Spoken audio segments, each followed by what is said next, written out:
Everyone, आप सभी का बहुत बहुत स्वागत है मेरे एक और नई वीडियो के अंदर। और आज जो हम टॉपिक पढ़ने वाले हैं वो है पेरोटिडेक्टोमी। प्रॉब्लम ये है कि सिर्फ हम पढ़ने नहीं वाले हैं, क्योंकि प्रॉब्लम ये आती है कि जब भी आप पढ़ते हो तो आप रैंडम फैक्ट्स पढ़ लेते हो और उसके बाद आपको वो चीज़ें याद नहीं रहती और उसके बाद आप लूप में फंस जाते हो कि यार मैंने रिवाइज़ नहीं करा, और आप सोचते हो मैं रिवाइज़ करूंगा, लेकिन रिवाइज़ करने का आपको टाइम नहीं मिल पाता और वो टॉपिक कभी भी आपको याद नहीं रह पाता। इस प्रॉब्लम का सॉल्यूशन के लिए ही मैंने ये वीडियो बनाया है। हेलो एवरीवन, मैं खुद एक सर्जरी रेसिडेंट हूँ और मेमोरी साइंस के बेसिस पर मैं आपको ऐसे टॉपिक्स जो हैं उनको याद कराने की कोशिश करता हूँ जो आपके दिमाग में लंबे समय तक रह सके और आप उनको फटाफट जो है मेरी वीडियो देखने के बाद रिवाइज भी कर सके। तो आज जो हम टॉपिक पढ़ने वाले हैं वो है पेरोटिडेक्टोमी। इसके अंदर सबसे जो पार्ट है वो ये है कि पेरोटिडेक्टोमी सर्जरी के बाद क्या होता है, what are the complications of parotidectomy surgery. ठीक है, अब उसको जो है याद रखने के लिए आपको ये पीछे का महल देखना पड़ेगा। क्यों? क्योंकि मेमोरी साइंस क्या कहता है कि आप कोई भी चीज़ याद रखना चाहते हो तो उसको आपको पहले विजुलाइज करना पड़ता है, उसको आपको एंकर देना पड़ता है। एंकर मतलब कि वो शब्द सुनते से ही आपको क्या चीज़ दिमाग में आएगी। जब वो चीज़ आपके दिमाग में आ जाती है तो उसके बाद फिर आप रिकॉल आराम से कर पाते हो। ठीक है, तो इसीलिए जो हम एंकर दे रहे हैं वो ये महल दे रहे हैं। ये महल जो है एक्चुअली पेरोटिडेक्टोमी का ही महल है और उसके जो बाहर लोग खड़े हुए हैं वो है उसके कॉम्प्लिकेशंस। तो सबसे पहले जो है वो देखिए, लाल कलर का एकदम पागल सा कोई भूत जैसा आदमी खड़ा हुआ है और उसके हाथ में है लाल कलर की बाल्टी। ओके, और आसपास पूरा के पूरा लाल माहौल कर रखा है। ये बार बार लाल सुनना और ये विजुलाइज करना इसलिए इंपॉर्टेंट है ताकि ये आपके दिमाग में काफ़ी लंबे समय तक याद रह सके, छप सके। तो अब इसमें क्या हो रहा है कि ये जो भाई साहब हैं ये लाल बाल्टी से अपना पेंट निकालते हैं और पूरे महल को लाल रंग से रंग देते हैं। लाल रंग से रंगने को और मैं एम्फेसाइज करवा रहा हूँ क्योंकि जो मोस्ट कॉमन कॉम्प्लिकेशन होता है इस सर्जरी का वो होता है हेमरेज। ठीक है, तो अगर आपने इस इंसान को, इस जीव को अगर आपने पेंट करते हुए देखा कि पूरे महल को इसने पेंट कर दिया, तो आपको हमेशा याद रहेगा कि ये जो कॉमन कॉम्प्लिकेशन है वो है हेमरेज। अब हम चलते हैं दूसरी की तरफ और वो है इन्फेक्शन। जैसे कि उसका भाई है, ठीक है, आप उसको देखें दोनों को तो दोनों एक दूसरे के भाई ही लग रहे हैं। ठीक है, एक जो है वो लाल कलर का है, दूसरा जो है हरा कलर का है। हरा कलर जो है जनरली अपन इन्फेक्शन के पॉइंट ऑफ व्यू से समझाने की कोशिश करते हैं, तो उसका भाई हो गया वो। अब हम आते हैं मेन गेट, सेंट्रल गेट पे। ठीक है, अब इस महल के अंदर एक परिवार भी रहता ही होगा जैसे कि बाकी सभी के अंदर रहते हैं। तो ये जो परिवार है वो नर्व परिवार है। नर्व परिवार मतलब कि यहाँ पे बहुत सारी नर्व्स जो रहेगी वो इन्वॉल्व होती है और वो नर्व्स जो है अपने अपने कॉम्प्लिकेशंस करती है। तो अभी इसको सिर्फ इतना ही समझो, क्योंकि इसके बाद फिर मैं इसको और डिटेल में समझाने वाला हूँ कि कौन सी नर्व इन्वॉल्व होती है और उसकी वजह से क्या होता है। फिर आगे चलते हैं हम। ओके, तो सेंटर के अंदर याद रखना है आपको, सेंटर के अंदर बिजली कड़कती हुई है। ठीक है, जैसे कि कोई श्राप आता है ना, श्राप आता है और बिल्कुल उस द्वार पर ही गिरता है तो उससे हम बोलते हैं कि हाँ ये शापित है। बस वही हो रहा है कि इसके महल के गेट के वहाँ पर भी बिजली आके गिरी है और बिजली जो है वो सिंबलाइज किसको करती है, नर्व्स को करती है। फिर हम आते हैं ओके ये अंकल के पास में। ये अंकल को सबसे इंपॉर्टेंटली जो है वो आप ये देखिए कि कुछ खा रहे हैं। ठीक है, हरी हरी कुछ सब्जियां हैं, आलू वगैरह भी दिख रहे हैं, हो सकता है मटर भी हो, और इनके आसपास से पसीना ही पसीना छूट रहा है। ठीक है, पानी के जो बूंद दिख रहे हैं वो एक्चुअली पसीना ही पसीना छूट रहा है।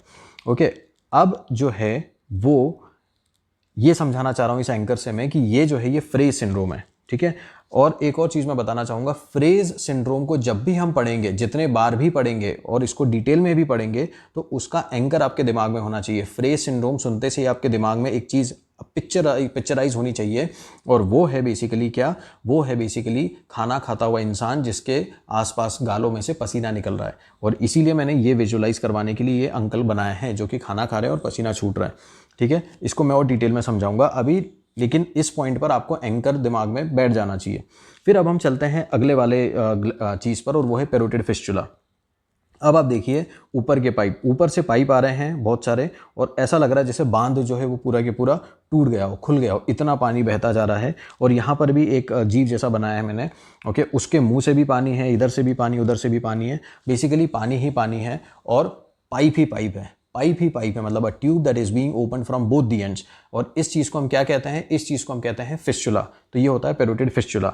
तो अब जो है हमने इस पूरे 5 कैरेक्टर्स को पकड़ लिया है, पूरे 5 कैरेक्टर्स को समझ लिया है, और ये हमारा जो है कैरेक्टर, ये बनता है हमारे पास में complications of parotidectomy. Okay, parotid surgery. अब हम चलते हैं एक एक को डिस्कस करेंगे डिटेल में। जैसा कि मैंने बताया था सबसे पहले कि इस महल के अंदर जो परिवार है वो परिवार कौन है, वो है नर्व। ठीक है, तो इसमें कौन कौन सी नर्व्स आती है, अब हम चलते हैं वन बाय वन। अब सबसे पहले जो नर्व आती है, आप टेंशन मत लीजिए, मैं इसको विजुलाइज ही करवाऊंगा, आपको कुछ भी रटना नहीं पड़ेगा। पहली चीज़ है मार्जिनल मैंडिबुलर नर्व। सबसे पहले इस फैमिली के अंकल को देखिए। ठीक है, हर फैमिली के अंदर एक अंकल होते हैं जो पूरे 24 घंटे चिंतित में ही रहते हैं। और ये वो अंकल है। इसके अंदर आप देखिए कि इनके अंदर एंगल ऑफ माउथ देखिए वो कैसा लटका हुआ है, एकदम जैसे कि गिर रहा हो। ठीक है, थोड़ा विजुलाइज करिए, टेक योर टाइम, विजुलाइज करो। आई प्रॉमिस कि ये आपके बेहतरी के लिए रहेगा। ठीक है, तो ये क्या हो रहा है कि एंगल ऑफ माउथ जो है वो गिर रहा है। जब एंगल ऑफ माउथ गिर रहा होता है तो इसको हम बोलते हैं drooping of angle of mouth. ठीक है, एक्चुअली क्या होता है कि हम जो है ऐसे मसल्स होते हैं जो स्माइल करने में हमारी हेल्प करते हैं, तो एंगल ऑफ माउथ को उठाते हैं। ठीक है, लेकिन जब उसका नर्व सप्लाई हैम्पर हो जाता है तो उसको हम बोलते हैं drooping of angle of mouth. और ये जो चीज़ रहती है, ओके, इसको इस अंकल से अपनों ने विजुलाइज करा है। लेकिन ये किस नर्व की वजह से रहती है, और वो नर्व जो रहती है वो रहती है मार्जिनल मैंडिबुलर नर्व। तो अब जब भी आप मार्जिनल मैंडिबुलर नर्व के बारे में सोचोगे तो आपको ये अंकल फैमिली के याद आएंगे कि उनकी स्माइल जो है वो जा चुकी है, that is drooping of angle of mouth. तो हमेशा ये विजुलाइज, हमेशा ये चीज़ दिमाग में सदा के लिए रह जाएगी। अब हम चलते हैं ग्रेटर ऑरिकुलर नर्व। देखो, प्रॉब्लम ये नहीं कि आपको समझ में नहीं आता ग्रेटर ऑरिकुलर नर्व जो है वो डैमेज होती है, ये भी प्रॉब्लम नहीं कि उसकी वजह से क्या होता है, आप ये तो कर ही लेते हो। प्रॉब्लम ये आती है जब क्वेश्चंस के अंदर आपको बोला जाता है ऑरिकुलो टेम्पोरल नर्व। जब आपको एमसीक्यू आप सॉल्व करते हो तो ऑरिकुलो टेम्पोरल नर्व दे दिया जाता है। अब आप एमसीक्यू लगा रहे हो और अब आप कंफ्यूज हो जाते हो कि ग्रेटर ऑरिकुलर नर्व था कि ऑरिकुलो टेम्पोरल नर्व था, and that is the problem. तो उस प्रॉब्लम का जो सोल्यूशन है वो ये है कि आपको इसको विजुलाइज करना है। ठीक है, विजुलाइज कैसे करना है? देखो, जब भी लड़के लोग बियर्ड बनाते हैं तो उनका एक जो मैंडिबल वाला पार्ट रहता है, ठीक है, वहां पर अगर सेंसेशन या एनेस्थीसिया आ जाए या नमनेस आ जाए, ठीक है, तो उस चीज़ को जो है, वो जो चीज़ होती है वो होती है जब ग्रेटर ऑरिकुलर नर्व डैमेज होती है। तो इसको आप कैसे विजुलाइज करोगे? ग्रेटर ऑरिकुलर नर्व को आप विजुलाइज करोगे एक दाढ़ी बनाते हुए इंसान की तरह। ठीक है, जैसे फ्रेज सिंड्रोम को हमने खाना खाते हुए इंसान की तरह याद रखा था, वैसे ग्रेट ऑरिकुलर नर्व को हमको दाढ़ी बनाते हुए इंसान की तरह याद रखना है। जब आप दाढ़ी बनाते हुए इंसान की तरह याद रख लोगे तो उससे हमेशा आपको याद रहेगा कि हाँ, numbness over the area of beard या anaesthesia over the area of beard वो रहता है। ठीक है, अब सवाल ये आता है कि ग्रेटर ऑरिकुलर नर्व जो है उससे कैसे हम इसको एसोसिएट करें।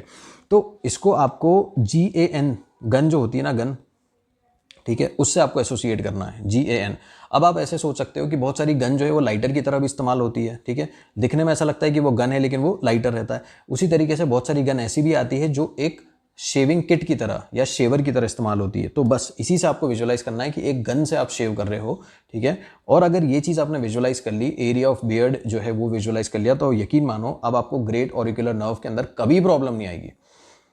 आप किसी भी समय रिवाइज नहीं भी करोगे, किसी भी समय क्वेश्चन भी लगाओगे ना, तो आपको ये पिक्चर दिमाग में रहेगी। ओके, तो इससे अपना एक एसोसिएशन और स्ट्रांग हो गया। अब हम चलते हैं एक और नर्व की तरफ।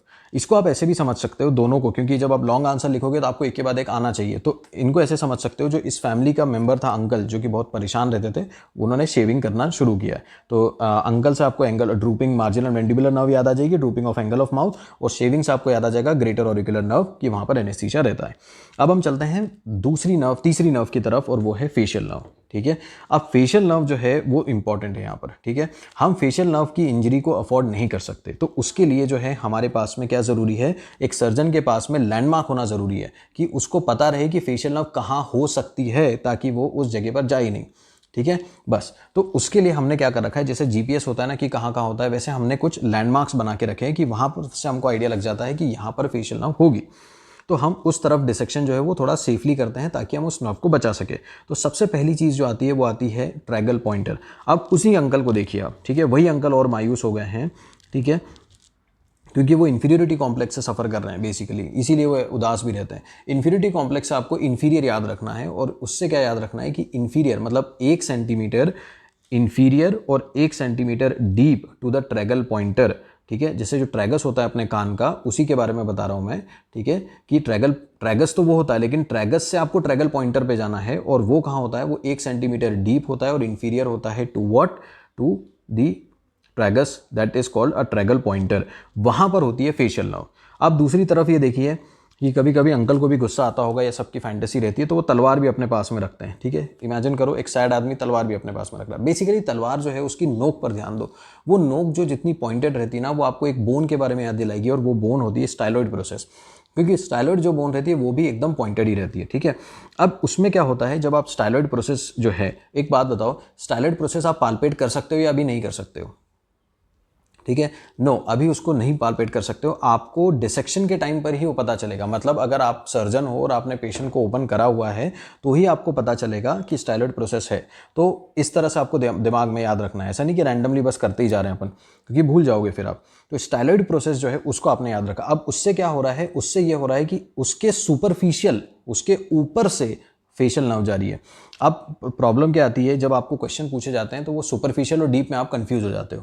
ठीक है, तो इसीलिए अगर आपने स्टाइलॉइड प्रोसेस को विजुलाइज तलवार की तरह करा है तो आपको ये विजुलाइज करना है कि तलवार के ऊपर से जो है नर्व जारी है, एक ब्रिज बनाकर नर्व जारी। अगर वो आपने विजुलाइज कर लिया तो आपको याद रहेगा कि it is superficial to nerve. तो आपको कभी भी एमसीक्यू के अंदर अगर सुपरफिशियल और डीप पूछा जाएगा तो वो आपसे बन जाएगा।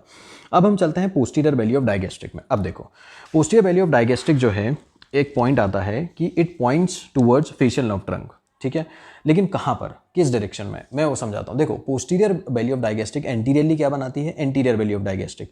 लेकिन यही चीज़ अगर हम पीछे की तरफ जाते हैं तो वो कहाँ जोड़ती है, मैस्टॉइड में। तो वही कहना चाह रहा हूँ कि जब वो पीछे की तरफ हम जाएंगे ना, पीछे की तरफ, तब हमको फेशियल नर्व का ट्रंक मिलेगा। जैसे एक ट्री होता है, ठीक है, उसकी ब्रांचेज होती है और स्टेम होता है, ठीक है, वैसे नर्व्स होती है, उसकी ब्रांचेज होती है और ट्रंक होता है। तो हमको ट्रंक मिलेगा पोस्टीरियर बेली ऑफ डायगेस्ट्रिक में। ठीक है, ये छोटे छोटे पॉइंट है जो कि वाकई बहुत इंपॉर्टेंट है, क्रूशल है, आपसे वाइवा में पूछे जाते हैं कि आपको फेशियल नर्व कैसे मिलेगी। अब एक और पॉइंट आता है, वो है रेट्रोग्रेड डिसेक्शन। अब देखो, ये सर्जन जो है ये बेसिकली जाले ही जाले कुछ शायद साफ कर रहा है। जनरली जाले साफ करना उसका काम नहीं होता है। अब जाले से मेरा मतलब है फाइब्रोसिस के बारे में। ठीक है, अब इस पॉइंट को मैं समझाता हूँ।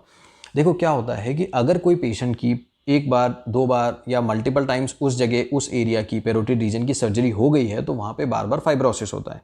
जब बार बार फाइब्रोसिस होता है ना, तो उसकी एनाटमी जो रहती है वो पूरी की पूरी ऑल्टर हो जाती है, डिस्टर्ब हो जाती है।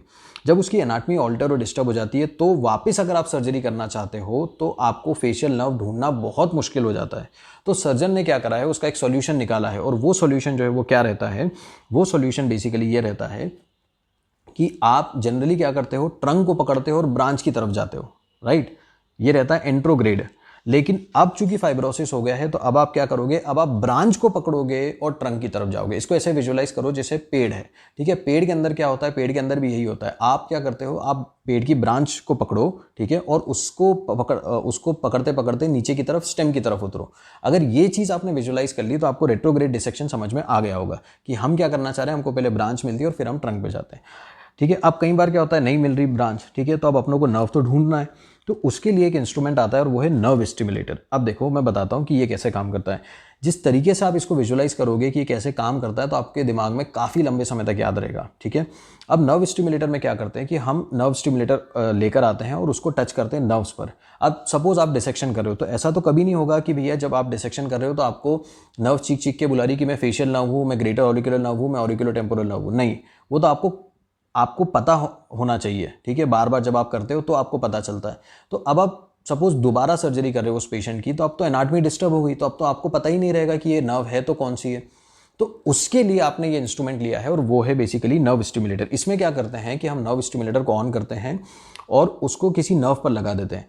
अब वो क्या करेगी, अगर फेशियल नर्व होगी तो वो उसके मसल्स को स्टिमुलेट करेगी। मतलब उसके जो मसल्स है, उसके जो मसल्स को वो सप्लाई कर रही होती है उसका कॉन्ट्रैक्शन करेगी। जब वो कॉन्ट्रैक्शन करेगी तो हमको पता चल जाएगा कि हाँ, ये मसल को सप्लाई करने का काम जो है वो तो फेशियल नर्व का होता है। तो हम समझ जाएंगे कि जिस नर्व को हमने टच किया है वो और कोई सी नहीं बल्कि वो फेशियल नर्व ही है। और अगर वो मसल्स कॉन्ट्रैक्ट नहीं कर रहे होंगे तो हमको ये भी पता चल जाएगा कि नहीं, ये जो है कोई दूसरी नर्व है। तो इस तरीके से नर्व स्टिमुलेटर काम करती है। और दो तरीके हो गए हमको फेशियल नर्व को पता करने के, रेट्रोग्रेड डिसेक्शन और नर्व स्टिमुलेटर, ठीक है। तो ये हो गया अपना काम। अब हम आते हैं इसी फैमिली पे वापस, और ये अंकल के बारे में बात करेंगे अब हम, और वो है फ्रेज सिंड्रोम। जैसा मैंने बताया था खाना खाते वक्त। अब देखो, आपको इसमें विजुलाइज ये करना है कि कोई पेशेंट है जो खाना खा रहा है और उसको पसीना छूट रहा है। ये पिक्चर आपके दिमाग में हमेशा होनी चाहिए जब भी आप फ्रेज सिंड्रोम सुनोगे तो। अब इसका फायदा क्या होगा, इसका फायदा ये होगा कि इससे सारी चीज़ें एक बार में याद हो जाएगी। अब इसमें पहला पॉइंट आता है कि व्हाट इज़ द ट्रिगर, क्यों क्या होता है। पहले मैं बताऊंगा होता क्या है इसके अंदर, ताकि उसके बाद फिर मैं बता सकूं कि स्वेटिंग जो है वो क्यों होती है, ठीक है। तो पहले क्या होता है कि जैसे मान लो किसी पेशेंट के सामने खाना आता है, ठीक है, या आपके ही सामने खाना आता है, या अगर खाना नहीं भी आ रहा है और आप सिर्फ सुन रहे हो तो आपको you are thinking about the food, तो सिर्फ सोचने से भी क्या हो रहा है कि आपके मुंह में सलाइवा आ रहा है, वैसे ही सलाइवा जो है इन पेशेंट के अंदर भी आता है, ठीक है। तो इसमें क्वेश्चन ये पूछा जाता है व्हाट इज द ट्रिगर, कि सलाइवा आता ही क्यों है। तो ट्रिगर आपको बताना है, सिर्फ खाने से नहीं आता है, सोचने से भी आ जाता है। अब क्वेश्चन ये है कि क्यों आ रहा है सर ये। अब देखो मैं समझाता हूँ। देखो क्या होता है सर कि पेरोटिडेक्टोमी सर्जरी आपने करी, ठीक है। अब उसमें से कुछ ना कुछ नर्व्स जो है वो भी आप हटाओगे, ठीक है। तो अब क्या रहता है कि उसमें जो ऑटोनॉमिक नर्व्स रहती है वो क्या हो जाती है, वो डैमेज हो जाती है, ठीक है। अब इसको ऐसे समझो कि जो डैमेज नर्व है वो एक छोटा सा बच्चा है, ठीक है, जो खो गया है, ठीक है। अब उसके सामने दो रास्ते हैं। एक रास्ता जो है वो जा रहा है पेरोटिड की तरफ, एक रास्ता जो है वो जा रहा है स्किन के स्वेट ग्लैंड्स की तरफ। मैं फिर से बोल रहा हूँ, एक रास्ता जो है वो जा रहा है पेरोटिड ग्लैंड की तरफ और दूसरा रास्ता जा रहा है जो चमड़ी है, स्किन है, उसके स्वेट ग्लैंड्स की तरफ। अब सपोज उसको दोनों तरफ से उसी के नाम से आवाज आ रही है। सपोज उसका नाम था बबलू, तो अब बबलू जो है वो खड़ा हुआ है दो रास्ते पे, तो अब वो उसी रास्ते पे चलेगा ना जहाँ से उसको आवाज़ आएगी, क्योंकि उसको ऐसा लगेगा कि हाँ यार ये मेरे शायद मुझे जानते हैं, तो वो नेचुरली उसकी तरफ जाएगा सेफ्टी के लिए। लेकिन हो क्या रहा है ना कि ये दोनों रास्ते जो उसका नाम ले रहे हैं, तो अब वो कंफ्यूज हो जाता है कि मैं कहाँ पे जाऊँ। तो हो सकता है कि वो वापस पेरोटिड ग्लैंड पे भी चला जाए तो आपको कोई प्रॉब्लम नहीं आएगी। लेकिन कभी कभार क्या होता है कि वो स्किन के स्वेट ग्लैंड्स की तरफ चला जाता है, और प्रॉब्लम जो है फ्रेज सिंड्रोम में यही होती है कि वो स्किन के स्वेट ग्लैंड्स की तरफ चला गया। तो जब वो स्वेट ग्लैंड्स की तरफ चला गया ना, तो जब भी अब वो खाना खाएगा, ठीक है, तो नर्व स्टिमुलेट होगी और स्किन के स्वेट ग्लैंड्स जो रहेंगे वो स्टिमुलेट होंगे और उसको साइड ऑफ फेस से पसीना आने लगेगा। अब इसमें एक चीज़ और मैं बता दूं कि जो मैं आवाज़ बोल रहा हूँ वो तो बच्चे के पॉइंट ऑफ व्यू से समझ आ रही है, नर्व के पॉइंट ऑफ व्यू से जो है वो समझ में नहीं आ रही। तो नर्व के पॉइंट ऑफ व्यू से है न्यूरोट्रांसमीटर। जैसे बच्चे को आवाज़ दी जा रही थी, वैसे नर्व को न्यूरोट्रांसमीटर आवाज़ दे रहे हैं और वो बुला रहे हैं, क्योंकि दोनों का जो सप्लाई है, जो दोनों का जो न्यूरोट्रांसमीटर है ना, वो एसिटाइल कोलिन ही रहता है। तो दोनों एसिटाइल कोलिन वाले जो लोग रहते हैं वो बुलाते हैं उसको। तो हो सकता है कि वो पेरोटिड पे चला जाए तो कोई प्रॉब्लम नहीं, लेकिन वो कभी कभी ये भी हो सकता है कि वो स्किन के स्वेट ग्लैंड्स पे चला जाए। तो जब वो वहाँ चला जाता है ना, तब आती है प्रॉब्लम, ठीक है। तो ये हमारा रीज़न समझ में आ गया कि ऐसा क्यों होता है फ्रेज सिंड्रोम। अब हम आते हैं डायग्नोसिस पे। डायग्नोसिस को आपको याद रखने के लिए आलू इमेजिन करना पड़ेगा, क्योंकि आलू जो है उसमें होता है स्टार्च, ठीक है, वो इंपॉर्टेंट है। और उसके पास में लाल कलर की बॉटल जो है, हमेशा लाल जो रहता है ना वो इतना उसकी वेवलेंथ इतनी ज़्यादा रहती है कि वो स्टिक कर जाता है, इसलिए ट्रेन को रोकने के लिए भी लाल रंग इस्तेमाल किया जाता है। तो आलू और आयोडीन से आपको क्या याद रखना है, आलू से याद रखना है स्टार्च, और लाल कलर की बॉटल आपने विजुलाइज करी ली है तो आप भूलोगे नहीं, वो क्या था, आयोडीन। तो इसका जो टेस्ट रहता है वो रहता है स्टार्च आयोडीन टेस्ट। अब इसमें क्या रहता है कि अब पेशेंट को स्टिमुलस दिया जाता है, या तो उसको बोला जाता है कि भैया ये खाना उसके सामने रख दिया जाता है, या उसको बोला जाता है खाना खा लीजिए। तो उसके बाद में क्या होता है, उसको पसीना आने लगता है। जब वो पसीना आने लगता है ना, तो जो पसीना आने लगता है, बेसिकली क्या होता है कि स्टार्च आयोडीन टेस्ट को आप गाल पे लगा देते हो, उसके साइड ऑफ फेस पे लगा देते हो, ठीक है। अब क्या करते हो, अब आप उसको खाना देते हो। जब खाना देते हो तो उसके गाल में से पसीना आने लगता है, बाहर वाले साइड से, साइड ऑफ फेस से। तो वो पसीना क्या करता है, वो स्टार्च आयोडीन के कलर को चेंज कर देता है। और कौन सा कलर कर देता है, वो डार्क या ब्लू ब्लैक, या तो नीला कर देता है या काला कर देता है, या तो नीला कर देता है या काला कर देता है। कलर पूछा जाता है, कलर में ही बच्चे कंफ्यूज होते हैं कि सर ब्लू कलर का होता है या ब्लैक कलर का होता है, या ब्लू ब्लैक में से भी कोई दूसरा कलर भी बोल दिया जाता है, पर्पल वगैरह एमसीक्यू के अंदर। तो इसलिए ये विजुलाइज करना इंपॉर्टेंट है, ब्लू या ब्लैक। तो ब्लू और ब्लैक अगर आपने देख लिया है इसको, तो आपको समझ में आ जाएगा कि हाँ आपने स्टार्च आयोडीन टेस्ट पॉजिटिव आ गया है। और स्टार्च आयोडीन टेस्ट पॉजिटिव आ गया है, इसका मतलब उसको स्वेट आ गया है। स्वेट आ गया है मतलब आपका फ्रेज सिंड्रोम जो वो डायग्नोस हो गया। अब आता है कि इसमें कौन सी नर्व जो रहती है वो इन्वॉल्व होती है, और वो जो नर्व इन्वॉल्व रहती है वो रहती है ऑरिकुलो टेम्पोरल नर्व। कौन सी नर्व इन्वॉल्व रहती है, ऑरिकुलो टेम्पोरल नर्व। अब देखो इसको मैं हमेशा कैसे विजुलाइज करता हूँ, क्योंकि ये कन्फ्यूजन हो सकता है ग्रेटर ऑरिकुलर नर्व से। तो ये जो नर्व है, अब आप देख रहे हो कि फ्रेज सिंड्रोम जो है वो किससे एसोसिएटेड है, खाना खाने से एसोसिएटेड है, राइट। तो मैं हमेशा इसको ऑरिकुलो टेम्पोरल नर्व को ऐसे विजुलाइज करता हूँ कि ये फूड डिलीवरी बॉय, जैसे जो बड़े बड़े ब्रांड्स के आते हैं ना खाना डिलीवर करने के लिए, ये एक्चुअली में और कोई नहीं, ये वही है। तो आप जब ग्रेटर ऑरिकुलर नर्व को विजुलाइज करते हो तो आपने उसको गन की तरह विजुलाइज करा था, that you are using for shaving. तो उससे आपको याद रह गया था कि यहाँ पर एनेस्थीसिया रहेगा दाढ़ी के पास में। वैसे ही जब आप ऑरिकुलो टेम्पोरल नर्व को विजुलाइज करते हो ना, तो उसका फायदा क्या मिलता है कि आपका एक तो कन्फ्यूजन क्लियर हो जाता है, एमसीक्यू के अंदर सारे क्वेश्चन भी लग जाते हैं, लेकिन आपको पता चल जाता है कि auriculo temporal nerve is the nerve that is implicated in phrase syndrome. तो हमेशा एक बात हम याद रहेगी कि जब हम ऑरिकुलो टेम्पोरल नर्व को विजुलाइज करेंगे तो खाने से उसको एसोसिएट करेंगे या डिलीवरी बॉय से एसोसिएट करेंगे। तो अभी तक आई होप अपनों ने जो जो नर्व्स विजुलाइज करी है उसके साथ में एंकर भी विजुलाइज करें। जब हमने अंकल को याद रखा था तो अपनों को याद आ गया था मार्जिनल मैंडिबुलर नर्व, दाढ़ी सा याद आ गया था ग्रेटर ऑरिकुलर नर्व, ठीक है। फ्रे सिंड्रोम का एक इमेज हो गया और अब हो गया हमारे पास में food delivery boy, that is auriculo temporal nerve. अब हम चलते हैं कि what will be the treatment of फ्रे सिंड्रोम, ठीक है। अब देखो उसमें क्या आ रहा है, पसीना आ रहा है, तो अब आप पसीने को रोकने के लिए एंटीपर्स्पिरेंट दे दो कि पसीना ना आए, ठीक है। तो एक हो गया हमारे पास पर्स्पिरेंट जो ओके, और दूसरा रहता है हमारे पास में एंटीपर्स्पिरेंट, ये तो हो गया मेडिकल। अब दूसरा जो ट्रीटमेंट होता है ना उसका वो रहता है बोटॉक्स और टिम्पैनिक न्यूरेक्टोमी। अब मैं समझाता हूँ एक एक करके। Botox is nothing but botulinum toxin. अब बेसिकली ये जो रहता है फ्रे सिंड्रोम का सबसे कॉमन रहता है, ठीक है। तो अब सवाल ये आता है कि बोटॉक्स ऐसा क्या कर देता है कि भैया फ्रे सिंड्रोम जो है वो ठीक हो जाता है। अगेन इसका जो कंसेप्ट है ना वो वहीं पर आकर अपन रुकते हैं, और वो ये रहता है कि जो मैंने आपको एसिटाइल कोलिन के साथ में बताया था, अब उसमें क्या कर रहे थे अपन, उसके अंदर ये हो रहा था कि देखो एक नर्व दूसरी नर्व से जो है बात करती है, कैसे करती है, न्यूरोट्रांसमीटर से। यहाँ पर कौन सा न्यूरोट्रांसमीटर है, एसिटाइल कोलिन। तो बोटॉक्स क्या करता है, उस एसिटाइल कोलिन को ब्लॉक कर देता है। तो अब एक नर्व दूसरे नर्व से बात ही नहीं करेगी, तो वो उसको बोलेगी नहीं कि भैया खाना है, हाँ होगा, लेकिन वो दूसरे तक पहुंचेगा ही नहीं सिग्नल, तो वो स्वेट कम कर देगा, ठीक है। और उसका डेफिनेटिव ट्रीटमेंट क्या रहता है, अगर आपको बोटॉक्स नहीं चल रहा है तो डेफिनेटिव ट्रीटमेंट ये रहता है, दैट इज टिम्पैनिक न्यूरेक्टमी, ठीक है। जो टिम्पैनिक नर्व रहती है उसी को अपन काट देते हैं, दैट इज द सोल्यूशन। तो ये हो गया अपने पास में फ्रे सिंड्रोम का ट्रीटमेंट। अब again prevention is better than cure. अब आते हैं हम प्रिवेंशन के ऊपर, ठीक है, कि कोशिश क्या करी जाए कि ये सिंड्रोम हो ही नहीं दोबारा। तो उसके लिए जो आता है वो आता है एक्स्ट्रा कैप्सुलर डिसेक्शन, ओके, और या कोई फ्लैप लगा देना। पहले अपन समझते हैं एक्स्ट्रा कैप्सुलर डिसेक्शन।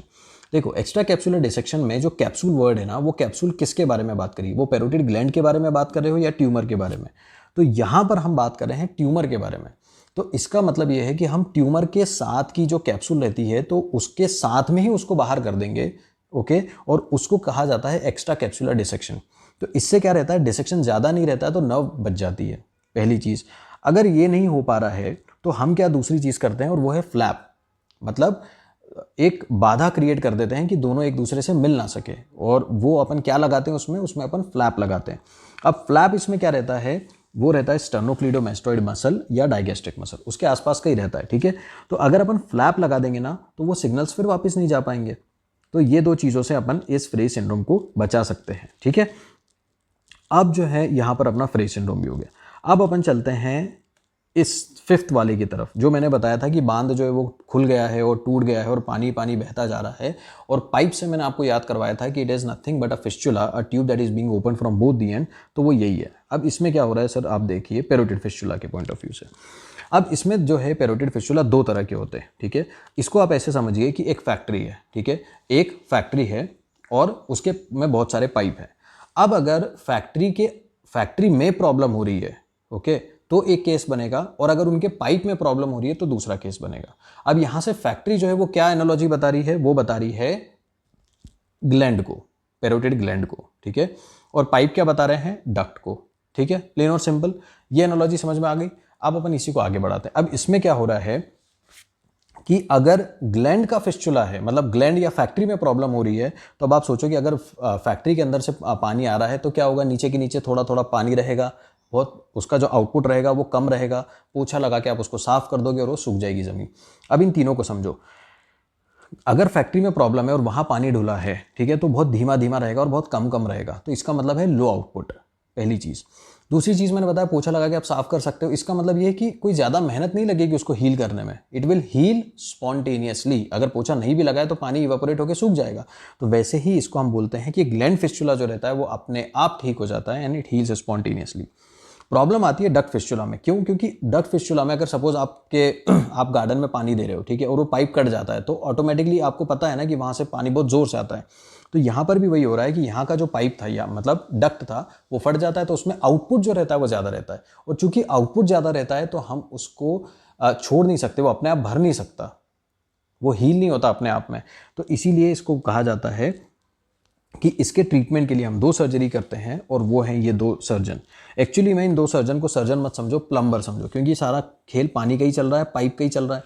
तो दो प्लम्बर आते हैं इसके पाइप को ठीक करने के लिए। एक है हमारे पास में नया आदमी, that is a new man, okay, एकदम नया, ब्रांड न्यू मैन। और दूसरा है हमारे पास में सी ब्रूक, ठीक है।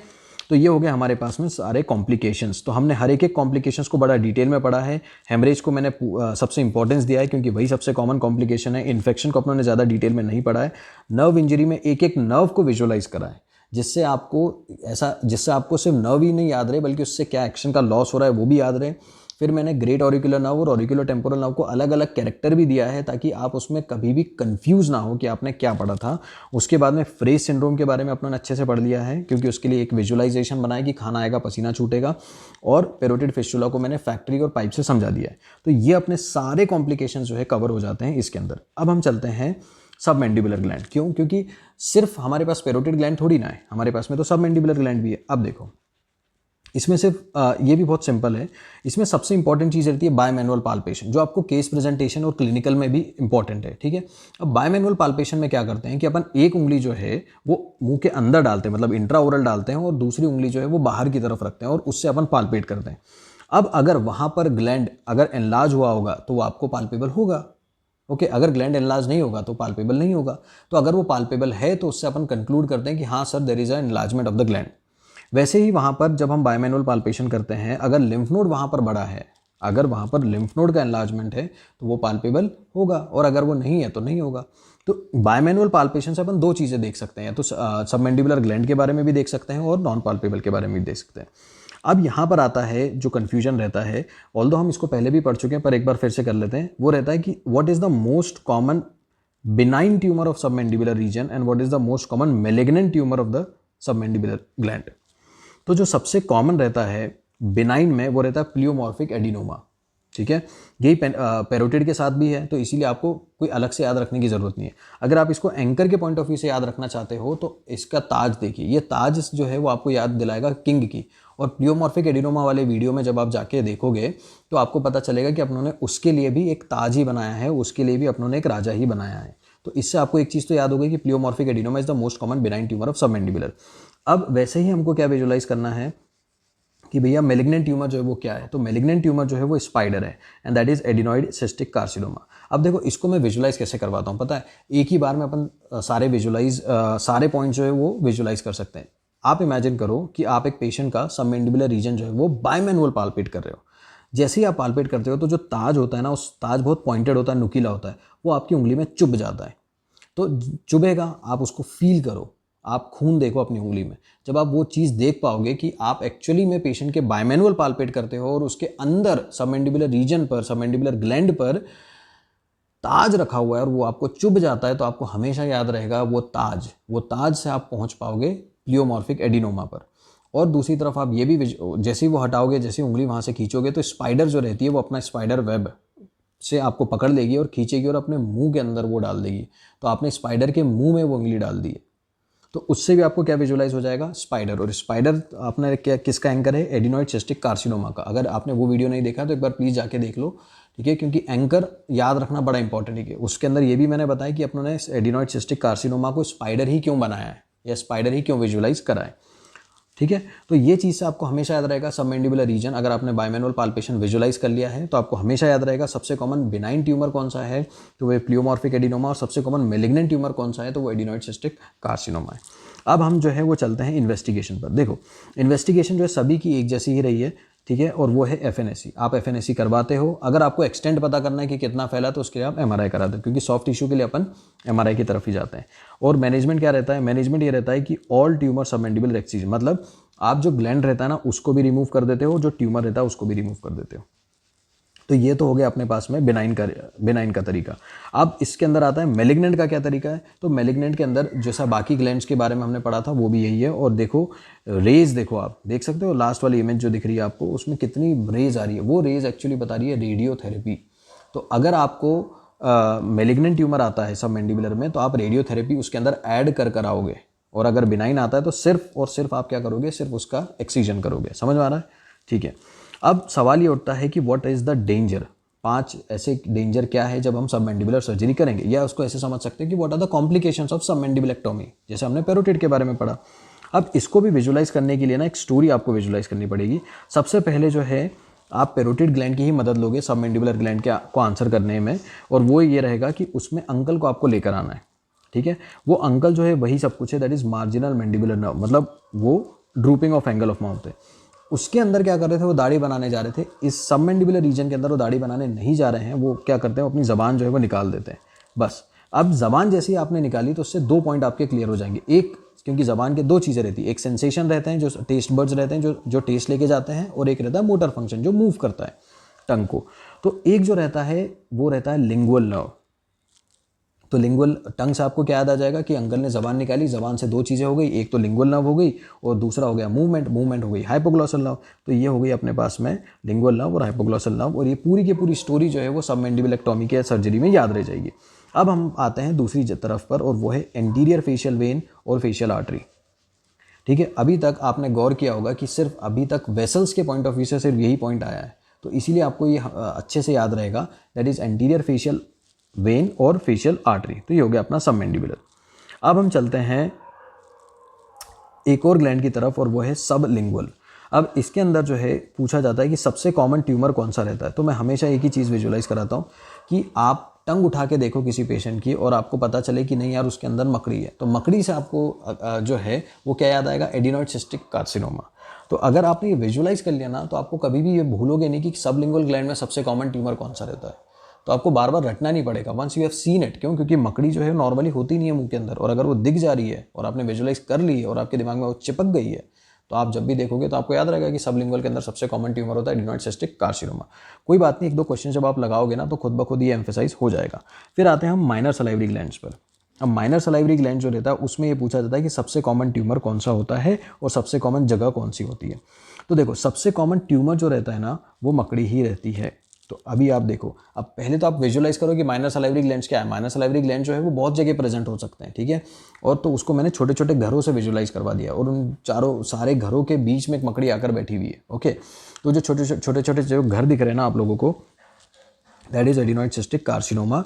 जो वो माइनर सलाइवरी ग्लैंड्स है, और उसके बीच में जो मकड़ी दिख रही है वो बता रही है कि adenoid cystic carcinoma. So adenoid cystic carcinoma is the most common minor salivary gland tumour.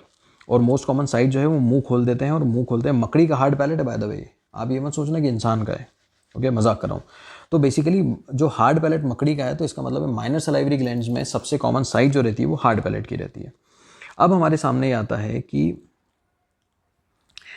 What are the nerves that will get injured, ठीक है। अभी तक हमने क्या करा था, अभी हमने सबके नर्व्स के बारे में बात करी है, हमने सबमेंडिबुलर के बारे में अपनों ने बात करी थी, ठीक है। अब जो है हम बात क्या करने वाले हैं, सबलिंगुअल या माइनर सलाइवरी ग्लैंड्स के बारे में। तो कौन कौन सी नर्व इंजर्ड होगी। अब इसको याद रखने के लिए हमको ना एक स्टोरी बनानी पड़ेगी उसी अंकल की जो बहुत उदास थे उसी फैमिली में, ठीक है।